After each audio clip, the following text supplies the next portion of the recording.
Welcome to FairPlay, Football AI Review, and what a night to be a football fan. England have survived one of the most dramatic, chaotic, and ultimately brilliant knockout encounters of this entire World Cup, beating Mexico 3-2 at the Estadio Azteca to book their place in the quarterfinals. This was the round of 16, a straight knockout, and the stakes could not have been starker. England needed to win or go home. Mexico, who had topped their group with a perfect 9 points from 9, were playing on home soil in front of 80,000 screaming fans, full of belief and backed by one of the most intimidating atmospheres in world football. The drama began before a ball was kicked. Lightning storms over Mexico City forced a 1-hour delay to kickoff, leaving a capacity crowd of 80,824 waiting in the rain. The players warmed up, retreated, and came back out again, and that disrupted rhythm would color the opening exchanges in ways nobody could have predicted. Thomas Tuchel set England up in a 4-2-3-1, Jordan Pickford in goal, with a back four of Jarell Quansah, Ezri Konsa, Mark Guehi, and Nico O'Reilly. Declan Rice and Elliot Anderson formed the double pivot. Bukayo Saka and Anthony Gordon flanked the attack. Jude Bellingham operated in the number 10, and Harry Kane led the line. 3 changes from the DR Congo win, with Gordon and Saka coming in for Rashford and Madueke. Javier Aguirre lined Mexico up in a 4-3-3, an attack-minded system designed to press high, use the wide areas aggressively, and suffocate England's build-up. Raúl Jiménez anchored the front three, with Julián Quiñones and Roberto Alvarado providing width. In midfield, Eric Lira, Gilberto Mora, and Luis Romo formed a compact, industrious trio, while Jorge Sanchez and Jesus Gallardo offered overlapping width from the fullback positions. The structural mismatch was immediately telling. England's 4-2-3-1 placed Bellingham in pockets between Mexico's midfield 3 and their defensive 4, and Aguirre's side struggled to track him through the lines. But Mexico's high press and wide numerical advantage, with fullbacks pushing aggressively, meant England's defensive width was constantly under threat, a tension that would explode in the 54th minute. Mexico controlled the early territory, as you might expect from a team playing at altitude, at home, with weeks of belief built on 3 consecutive clean-sheet victories. England were compact and deliberate, content to soak pressure and wait. Declan Rice received a yellow card in the very first minute for a foul, a nervy sign, but England's shape held, and their quality in transition would prove devastating. In the 36th minute, England struck. Jordan Pickford, reading the game brilliantly, threw quickly to Declan Rice, who drove forward from deep inside his own half, a surge of intent from the England midfield anchor. The ball went wide to Bukayo Saka, who clipped a perfectly weighted cross into the penalty area, and Jude Bellingham arrived with impeccable timing to head the ball into the net. It was composed, clinical, and entirely against the run of play. Then, just 98 seconds later, England scored again. The Estadio Azteca was stunned into silence. Pressure from Elliot Anderson and Anthony Gordon dispossessed Mexico in a dangerous area. Bellingham found Kane wide on the right, and the England captain rolled a low, precise ball back across goal where Bellingham finished from close range. 2 goals in under 2 minutes. A stunning, almost disbelieving burst of quality. Mexico responded before halftime and deserved to. In the 42nd minute, a free kick from the left was initially headed away by Ezri Konsa, but the clearance fell perfectly for Julián Quiñones, 8 yards out, who took it first time and volleyed it with ferocious power into the roof of the net. It was a goal of pure instinct, and it gave El Tri hope going into the break. England led 2-1 at halftime, but the real story was how Mexico had responded. Aguirre's side had 20 dangerous attacks to England's 17 in those 45 minutes, with a genuinely superior XG and the technical quality of Jimenez in particular, accumulating 3 shots already, suggested this was far from over. England needed a cleaner second half with 10 fit outfield players. They would not get it. Mexico came out for the second half with renewed aggression and clear intent. Aguirre's changes were coming. But before he could affect the game from the bench, England's night was dramatically changed by a moment of defensive recklessness. Barely 9 minutes into the second half, England's lead and their numerical parity were simultaneously wiped out. In the 54th minute, Jarell Quansah committed a dangerous, high-footed foul on Jesus Gallardo. Referee Alireza Fagani initially waved play on, but a VAR review made the correct call inevitable. It was a straight red card. Quansah walked, and England, leading 2-1 in a World Cup round of 16 knockout game, were reduced to 10 men with over 35 minutes to play. Thomas Tuchel immediately pulled Bukayo Saka, one of his most dynamic attacking outlets, and introduced centre-back John Stones at the 57th minute, reshaping into a more defensive structure and trying to protect the lead. It was a pragmatic but painful sacrifice. Saka had assisted the opener and had been England's most direct threat. Losing him removed England's ability to threaten on the counter. 6 minutes after going down to 10 men, Harry Kane stepped up and extended England's lead to 3-1 from the penalty spot. Anthony Gordon had been brought down inside the box by goalkeeper Raul Rangel, and Kane, cool, ruthless as ever, converted in the 60th minute. 3-1 with 30 minutes remaining and only 10 men. England dared to breathe. But in the 69th minute, Kane gave away a penalty himself, fouling substitute Brian Gutierrez, who had come on at the hour mark. It was a remarkable moment. Kane became the first player since 1966 to both score and concede a penalty in the same World Cup match. Raul Jimenez stepped up and drove his spot kick home. 3-2, and now Mexico had genuine belief with 20 minutes plus what would become 11 minutes of added time. At 61 minutes, Mexico had already made double changes. Santiago Jimenez on for Gilberto Mora, and Brian Gutierrez on for Luis Romo.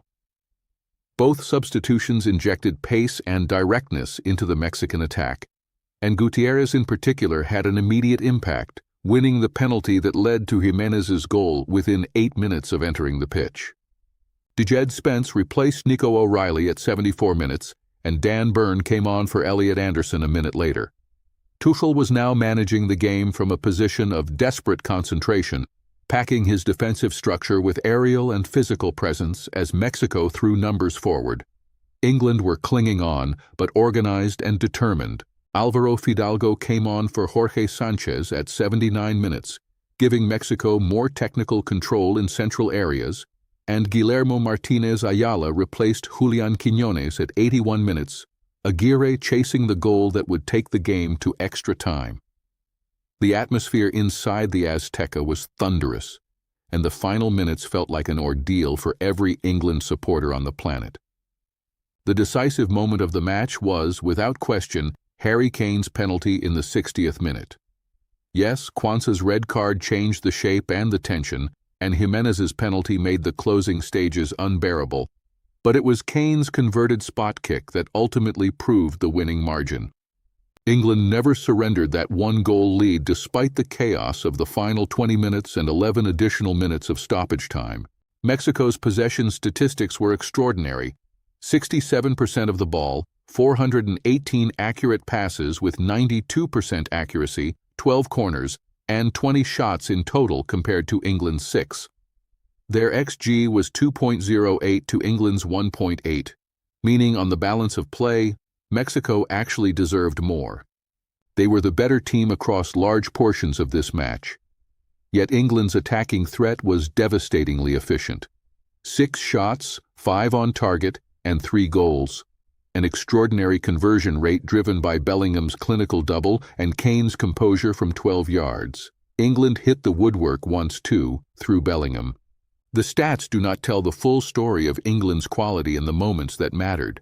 Defensively, England's performance from the 54th minute onward was one of organized collective resilience.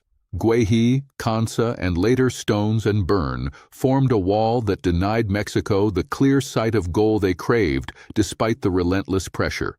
Jordan Pickford was not greatly tested. 3 saves, but his distribution, including the quick throw that launched the opening goal, was outstanding.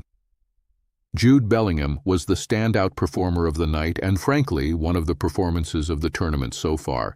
2 goals, an assist, 3 shots on target, 3 successful tackles, a woodwork strike, and a constant presence in dangerous areas. all while managing the game's tempo and pressing high when needed. He ends the group and knockout stages as England's joint leading scorer alongside Kane on 4 tournament goals. For Mexico, Raúl Jiménez was their best player despite the defeat. 8 shots, 3 on target, 2 shots blocked, and his penalty tucked away with expert composure. The 34-year-old showed exactly why he remains El Tri's most reliable attacking weapon. He was a constant physical and technical problem for England's defense, and on another day, he scores twice from open play. The honest underperformer of the night was Jarell Quansah. He was handed his starting spot ahead of Jed Spence on the basis of Tuchel's trust in his physicality against a pressing team, and his red card not only changed the match but could have cost England their World Cup. The VAR review confirmed the challenge was dangerous and reckless, and while England ultimately survived, it was a moment of inexperience that will be scrutinized heavily. Tuchel's decision to bring on Stones immediately after the red card showed excellent situational awareness. Sacrificing offensive width to shore up the structure was the right call. His 3 halftime changes in the broader squad management through the tournament have generally been sharp, but using Saka for only 57 minutes in a knockout game, while partially forced, means England never fully exploited Mexico's exposed right channel in the second half.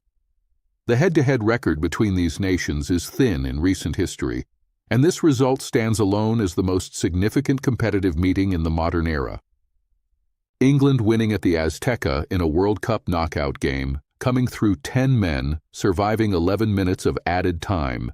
This is the kind of result that shifts psychological momentum in an international rivalry for years to come. Mexico's form coming into this match had been extraordinary.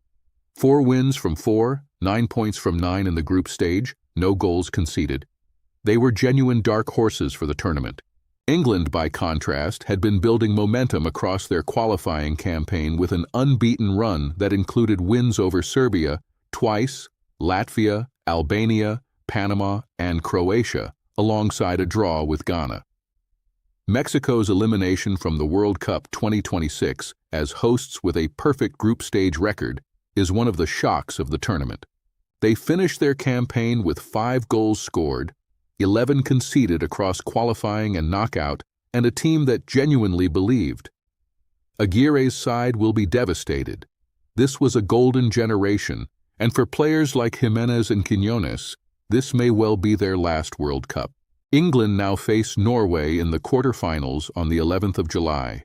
Norway arrive at this stage with Erling Haaland in searing form, 7 goals in the tournament to date, the joint leading scorer alongside Mbappe and Messi. That will be a completely different test of England's defensive resolve, and with Quansah now almost certainly facing suspension, Tuchel will need to reconfigure his backline urgently. England qualify for the quarterfinals with 6 tournament wins from 8 competitive outings, and the belief is genuine now. They weathered a storm, literally before kickoff and metaphorically for the final 30-plus minutes. But surviving with 10 men against a passionate Mexican side in the Azteca is exactly the kind of test that tournament winners have to pass. This match had everything: a delayed start, lightning-fast goals, a stunning brace inside 2 minutes, a red card that changed the narrative entirely, 2 penalties, and 11 minutes of added time that felt like an eternity. England were brilliant for 20 minutes, and then heroic for 30. Mexico deserved more, but fell to a moment of genius from Bellingham and the cold efficiency of Kane. England are in the last 8 of the World Cup 2026. Jude Bellingham is announcing himself as one of the most important footballers on the planet, and Norway and Erling Haaland await. Stay with us here at FairPlay, Football AI Review, for full coverage of every quarter-final as we head towards what promises to be the most dramatic World Cup conclusion in memory. That's the FairPlay verdict on this one. If you want more analysis like this, follow us. Find us on YouTube, Instagram, and TikTok at FairPlay AI, and follow Anthony personally on X at Anthony Fairplay. See you next match.